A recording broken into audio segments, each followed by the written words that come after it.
रात को अचानक बारबेक्यू का प्रोग्राम बना, जबकि बारबेक्यू का मौसम नहीं है।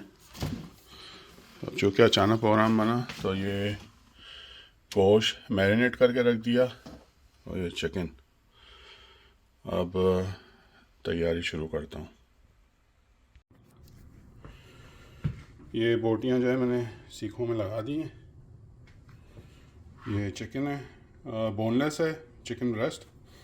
इसमें तो मैंने शान का तिक्का मसाला लगा दिया था लीमू के जूस में, और मैं हमेशा अदरक लहसुन डालता हूँ, जबकि वो डब्बे पे लिखा हुआ नहीं होता, मगर मैं फिर भी डालता हूँ। ये थोड़ा इम्प्रोवाइज़ किया है क्योंकि ज़ाहिर है वो लास्ट मिनट मैंने बताया था ना प्रोग्राम बना था, तो एक चिकन टिक्के का पैकेट रखा हुआ था और एक कोई और सीख कबाब का था, वो मिक्स किया। तो थोड़ा दही मिक्स किया उसमें गलावट के लिए, और ब्राउन प्याज क्रश करके डाली है, अदरक लहसुन डाला है, रात को लगाया था। और अभी दोपहर के 4:30 बज रहे हैं, तो तकरीबन ठीक ठाक 12 घंटे से ऊपर हो चुका है इनको मैरिनेट हुए हुए। मुझे अंदाज़ा तो था कि सर्दी है आज, मगर ये अंदाज़ा नहीं था कि रात को बर्फ़ गिरी है। और ओ हो ये तो आइस बना हुआ है, इस पर तो चल ही नहीं सकते भाई। और यहाँ बारबेक्यू करना है, इस पर भी स्नो पड़ी है, मगर अब इसका कुछ करते हैं। अच्छा, 2-3 काम एक साथ हो गए। चूँकि प्लान नहीं था ना, तो एक तो वेदर भी चेक नहीं किया। खैर मैंने ये यहाँ सॉल्ट डाला है तो थोड़ा ट्रैक्शन हुआ है, यानी चलने के लायक। अब इसके ऊपर से भी स्नो हटाई ग्रिल के ऊपर से, और अभी जब मैंने सिलेंडर लगाया तो वो आहिस्ता आहिस्ता ऊपर आ रहा है। इसका भी पता नहीं, क्योंकि इस साल चार्ज तो कराया नहीं मैंने इसको अभी तक, इसमें गैस तो डलवाई नहीं, तो हर चीज़ बस इसी तरह चल रही है। अब देखें क्या होता है। अच्छा, ये देखें कुदरत का कमाल, उस साइड पे बिल्कुल स्नो नहीं है सीमेंट के ऊपर, यहाँ पर स्नो है। क्योंकि सूरज की रोशनी देखें वो उस तरफ पड़ती है, तो जहाँ सूरज की रोशनी पड़ी है वो स्नो मेल्ट हो गई, और जहाँ नहीं पड़ी वहाँ बिल्कुल आइस है। ग्रिल भी मेरा जो है ना ये बिल्कुल ख़त्म है, इसका भी वही हिसाब है। वो 50-50 में वो माजिद जहांगीर कहता है ना, अरे बाबा इसने भी तुम्हारा साथ छोड़ दिया है, इसका भी आखिरी हफ्ता चल रहा है, वही हिसाब है इसका भी। और ये है कि वो पिछले साल मैंने सोचा था चेंज करने के लिए, वो 2 साल गुजर गए उसमें। चलो अभी चिकन लगा दूँ उसमें। बिस्मिल्लाहिर्रहमानिर्रहीम।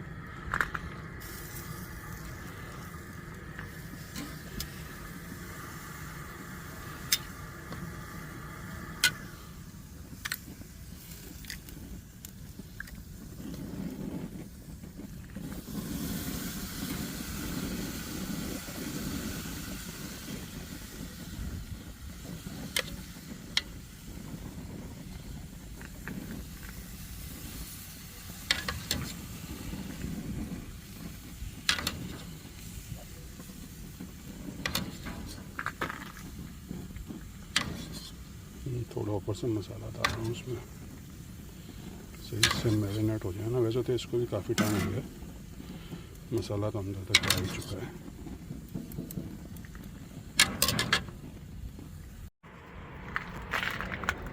सीखें भी लगा दूँ। बिस्मिल्लाहिर्रहमानिर्रहीम। अभी हीट थोड़ी तेज़ इसलिए की है, बाहर बहुत सर्दी है, नहीं तो मैं इतनी हीट मैं नहीं बनाता हूँ, क्योंकि खोलते ही है ना ये ग्रिल ठंडी हो जाती है।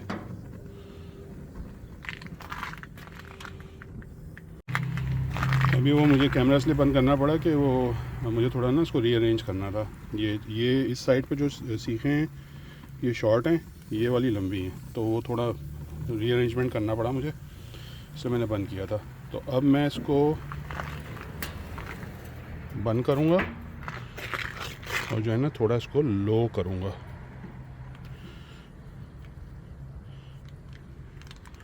नहीं तो ये होगा कि वो ऊपर से सब पक जाएगा और अंदर से कच्चा रह जाएगा।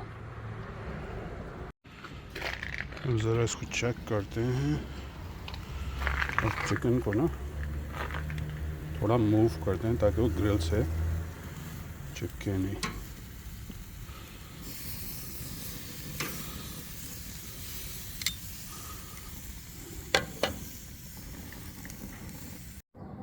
ये जो चीज़ आप देख रहे हैं ना, इससे आप लोग बहुत अच्छे तरीके से वाकिफ़ होंगे। ये साथ वाले घर के ऊपर भी लगा हुआ है, और उसके बाद वाली चीज़ है ये। तो ये दिखाने का एक मकसद है कि मुझे इस घर में आए हुए तकरीबन 18-19 साल हो गए होंगे, और इस एंटेने की मुझे कभी भी ज़रूरत पेश नहीं आई। साथ वालों के यहाँ भी लगा हुआ है, और फिर उसके साथ वाले घर पे तो वो बड़ी डिश लगी हुई है। वैसे अमूमन तो यही होती है छोटी डिश। तकरीबन 20-25 साल से तो यही ट्रेंड चल रहा है डिजिटल। मगर बताने का मकसद ये था कि एक टाइम था जो मेरे एज के लोगों के 80s की बात कर रहा हूँ मैं, कि वो एक ट्रेंड चला था ओमान। और वो ओमान के चक्कर में इतना लोगों ने पैसा बनाया और इतना लोगों ने पैसा ख़र्च किया कि मुझे अच्छी तरह से याद है कि वो उस पर पहले ये बड़े बड़े एंटेना लोग ख़रीद के लाते थे। फिर जो है वो, हाँ भाई बूस्टर होना चाहिए, बूस्टर। अच्छा, फिर बूस्टर्स के अंदर भी कई कैटेगरीज़ होती थी, सस्ता, फिर बहुत महंगा, फिर लोग बाहर से मंगवाते थे स्पेशल बूस्टर। फिर बूस्टर के बाद आई भाई इस पर प्लेटें लगेंगी, एलुमिनियम की प्लेटें या सिल्वर की प्लेटें जो लोग कहते हैं। फिर प्लेट्स लगना शुरू हुई। फिर जनाब उसके बाद आया वो रोटेटर होना चाहिए कि वो अंदर से ही जो है उसको एंटेना को घुमाए, नहीं तो एक बंदे को भेजना पड़ता था, हाँ इधर घुमा उधर घुमा, वो कहानी चल रही होती थी। फिर वो रोटेटर लगा दिया कि वो अपने जो है ना अंदर घर से ही उसको जो है इसका डायरेक्शन चेंज कर दें कि हवा इस तरफ आ रही है तो वो उस तरफ कर दिया, वो उस तरफ। फिर वो आया ट्रेंड, क्या कहते हैं, टेलीफोन की वायर लगाओ भाई, टेलीफोन की वायर लगाओ, उससे अच्छा आता है। फिर वो कहानी शुरू हुई। अच्छा, फिर वो दूरदर्शन का ट्रेंड आया। अच्छा, लाहौर वगैरह में तो लोग देखते थे, ये कराची में वो नहीं आता था, वो कभी कभार बहुत अच्छा आता था, कभी नहीं आता था। बाद में मेरे ख्याल में इंडिया वालों ने बूस्टर वगैरह लगा दिया था तो वो फिर अच्छा आने लगा। अच्छा, उसमें दूरदर्शन का बस वो एक तरीके से क्रेज़ था उसमें। वैसे तो कोई ऐसे सच कोई क्वालिटी प्रोग्राम तो आते नहीं थे। पीटीवी के फिर भी अच्छे प्रोग्राम होते थे उस वक्त। दूरदर्शन में तो वो सिवाय कभी वो जो फिल्म वगैरह दिखा दी या वो फिल्मों के गाने, बहुत चक्कर में लोग पागल हुए हुए थे, देख रहे होते थे। तो वो एक ट्रेंड था, एक दौर था। मुझे ये एंटेना देख के इसलिए याद आया कि वो मैं ट्यूशन पढ़ने आता था, तो वहाँ से मैं भागा भाग घर पहुँचता था, तो एक कार्टून आता था ग्रैंडाइज़र। अभी भी अगर आप गूगल करें ना ग्रैंडाइज़र, GRANDIZER या ZER, तो वो आ जाएगा। वो जैपनीज़ कार्टून था और वो अरबी में डब हुआ होता था, और हम लोग कक समझ में नहीं आती थी। मगर बस वो ज़ाहिर है वो पीटीवी वाले तो वो कार्टून तो नाम पे बस इस तरह होता था, नमक भी नहीं होता था आटे में। और कभी कभी तो उनको इतनी जल्दी होती थी वो न्यूज़ दिखाने की 5 बजे वाली, कि वो कार्टून भी नहीं दिखाते थे। मगर ओमान वाले जो है वो उनका ये था कि वो कार्टून उसी रोज़, मतलब हर रोज़ उसी वक्त आता था, तो वो हमारे लिए एक एंटरटेनमेंट होती थी। फिर उसमें वहाँ से हल्क मूवी आती थी रात में, और जुमरात को जो है वो मूवीज़ दिखाते थे, इंग्लिश मूवीज़ ओमान वाले, और उसमें नीचे जो है वो सबटाइटल अरबी में होते थे। तो जिनको ये याद होगा वो मेरी बात से जो है वो इत्तेफाक करेंगे कि वो एक दौर था, क्या क्रेज़ था। और एक और भी कहते हैं ना, हर चीज़ के साथ एक क्रिमिनल एलिमेंट भी चल रहा होता है। तो लोगों के मुझे हंसी इसलिए आ रही है कि वो मुझे एक वाक़या याद आ गया कि क्या करते थे लड़के जो होते थे ना गली मोहल्ले के, वो क्या करते थे, ये जो एंटेना होता है इसकी जो ये लगे होते हैं ना ऊपर, जो स्टिक्स नज़र आ रही हैं आपको, बेसिकली इसके जो एलिमेंट होते हैं ये एलुमिनियम के होते हैं। तो वो क्या करते थे, तोड़ के वो बेच देते थे, और उस तरह अपनी जो है वो हॉबीज़ वगैरह पूरी करनी उन्होंने। किसी ने कबूतर पाले हुए हैं, तो किसी ने क्या, किसी ने क्या। तो हमारे यहाँ भी जो है वो चोरी हो रहे थे। अच्छा, बिल्डिंग वाले कंप्लेन कर रहे थे। अब वो एंटेना बेसिकली जो है छठे फ्लोर पे, आप अंदाज़ा लगाएं इतना ऊपर लगा हुआ था, और एक लड़का था वो 2 दफ़ा छठे फ्लोर से नीचे गिरा और दोनों दफ़ा सर्वाइव कर लिया उसने। अब लोगों के समझ में नहीं आता था ये ऊपर जो है चौकीदार ने ताला लगाया हुआ होता है, इतना रिस्क लेके क्यों छत के ऊपर चढ़ता है, कि 2 दफ़ा वो छठे फ्लोर से नीचे गिरा था और बच गया। एक दफ़ा क्या हुआ कि ऐसी शाम का वक्त था, तो शाम तो नहीं असर का वक्त था, अबू मेरे जो है वो न्यूज़ देख रहे थे, तो एकदम ना जैसे वो उस पर स्क्रीन पे ग्लेयर आया, फिर दोबारा आया। तो अबू जो थे मेरे, वो थे भी ऑडियो विजुअल टेक्नीशियन, उन्होंने कहा कि यार जाके चेक करो क्या इसके एंटेने के ऊपर चील बैठी हुई है। तो मैं पीछे वाले डोर से, हमारा ग्राउंड फ्लोर पे अपार्टमेंट था, पीछे वाले डोर से निकला तो तकरीबन कोई जैसे अगर मैं 100-150 फुट वॉक करके बिल्डिंग से दूर हटूँ तो मुझे छत नज़र आती थी। और मेरे अब्बू ने जानबूझ के बिल्कुल बिल्डिंग के एज के ऊपर ना एंटेना लगाया था, और लगाया भी था कोई 8 फुट के पाइप के ऊपर, कि ना तो अव्वल तो कोई हाथ से उसको जो है वो वहाँ तक पहुँच नहीं सकेगा एंटेना तक, और अगर उस पर चढ़ने की भी कोशिश करेगा तो वो एंटेना ऐसे बैंड होगा कि वो बंदा ऊपर से ही नीचे आएगा। खैर वो मैं 150-200 फुट के फासले पे वॉक करके गया। जब मैंने मुड़ के देखा छत पे, तो एक लड़का एंटेने को पकड़ के हिला रहा है। तो वो कोशिश कर रहा होगा कि वो उसको बैंड करके नीचे कर दूं अपनी तरफ, और वो दूसरा लड़का उसके साथ था। अच्छा, दोनों बिल्डिंग के लड़के थे। मैं वहीं से 100 मीटर भागता हुआ, अब आपने बताया कि भाई वो ऊपर तो लड़के हैं, वो एंटेना हिला रहे हैं। अब्बा तो मेरे बस वो फिर आए, और नीचे से माशाल्लाह से मेरे वाले साहब की आवाज़ ऐसी थी कि चलता आदमी रुक जाए, गरजदार आवाज़ थी। तो उन्होंने उसी गरजदार आवाज़ में समझ जाएं आप लोग, बातें उनको सुनाई जो मैंने अपनी ज़िंदगी में नहीं सुनी थी। वो तो लग रहा था कि बस वो उनका जो भी कुछ है ना वो वहीं निकल जाएगा ऊपर ही छत पे, और वो बस ऊपर से उन्होंने कहा खान साहब हाथ जोड़। उसके बाद वो कहानी ख़त्म हो गई चोरी वाली। तो वो थे 2 लड़के थे, और करते वो इसलिए थे कि वो बेच के कबूतर ख़रीदते थे। ये भी पलटा है मैंने, और ये बिहारी कबाब वाला जो है ना सीन चल रहा है यहाँ पे तो बोटियों पे।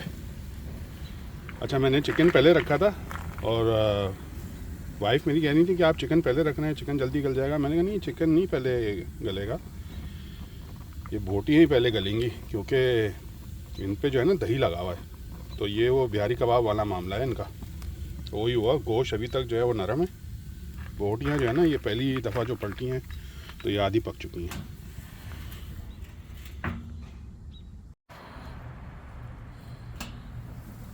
जो बोटियाँ रेडी हैं ना वो तो उतारें।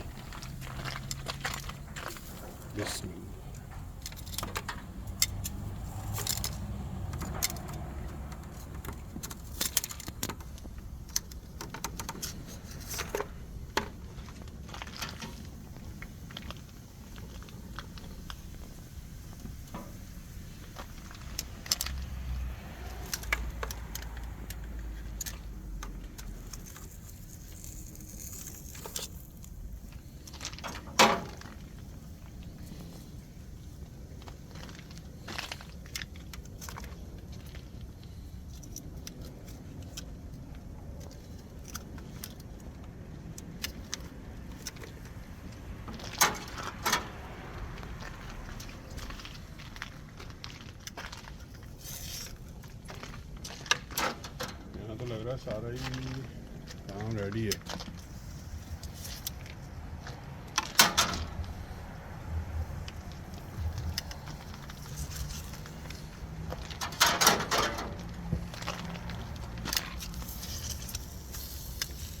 अब ये हॉट पॉट बंद हो जाएगा ना, तो जो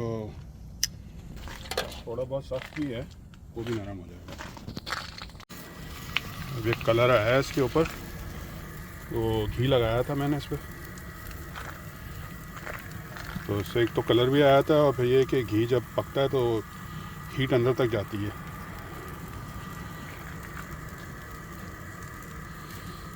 पलट दें इसको, ये दोनों साइड हो जाए।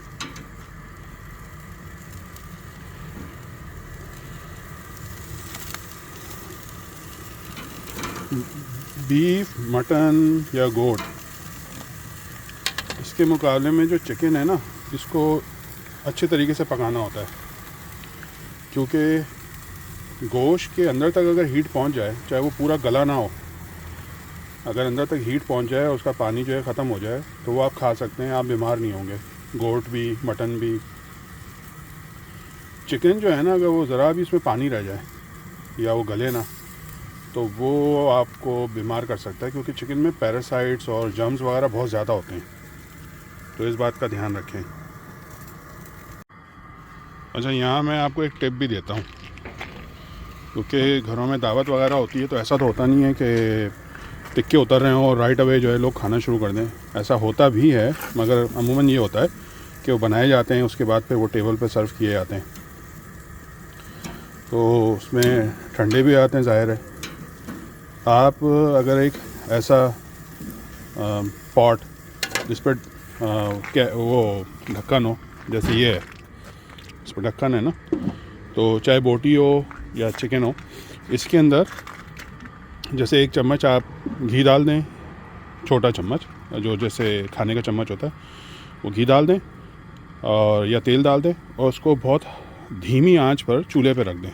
वो इसके अंदर जो है वो चिकन या बोटियाँ या कबाब जो भी है वो रख के और धीमी आंच पे रख दें। आप जब उसको सर्व करेंगे तो बिल्कुल गरम जो है ना वो निकलेगा, और बहुत ही टेंडर निकलेगा। तो ये एक टिप है। अब ये देखें ना, काफ़ी बर्फ़ पिघल गई है, जो नमक डाला था ना, तो हालांकि इस वक्त जो है वो 31 हो रहा है फ़ारेनहाइट, पाकिस्तान में सेल्सियस के हिसाब से 0 हो रहा है। तो कम से कम इसमें ये हो गया ना कि काम कर लिया, चलने फिरने के लायक हो गया मामला। चलें भाई, ये रेडी हो गया। अब ये निकाल के बिस्मिल्लाह पॉट में डाल देते हैं।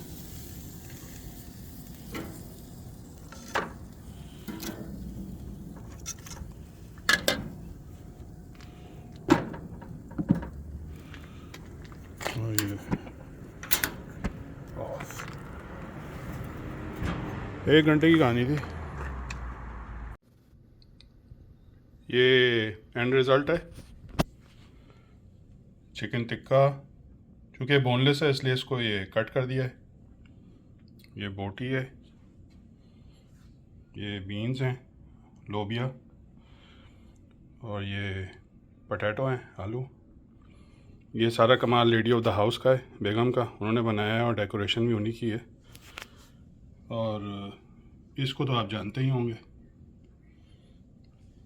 अब नेक्स्ट वीडियो में मुलाकात होगी। लाइक एंड सब्सक्राइब, शेयर कीजिएगा। अल्लाह हाफ़िज़।